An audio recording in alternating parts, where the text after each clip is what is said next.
আসসালামু আলাইকুম ওরহমতুল্লাহি ওবরাকাতু।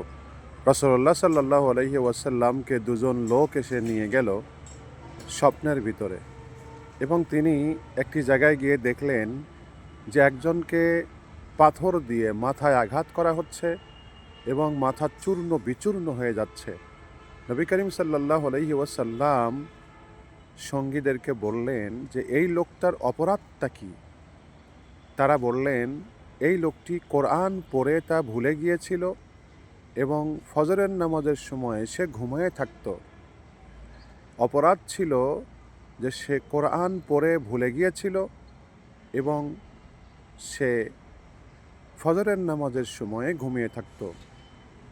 এই অপরাধে তাকে মাথায় পাথর দিয়ে মাথা চূর্ণ বিচূর্ণ করে দেওয়া হচ্ছে আঘাতের মাধ্যমে।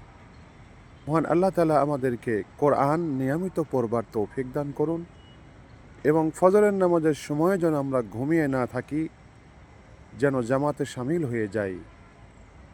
মহান আল্লাহ তাআলা আমাদের তৌফিক দান করুন, আমিন। সুবহানাকা আল্লাহুম্মা ওয়া বিহামদিকা আশহাদু আল্লা ইলাহা ইল্লা আনতা আস্তাগফিরুকা ওয়া আতুবু ইলাইক।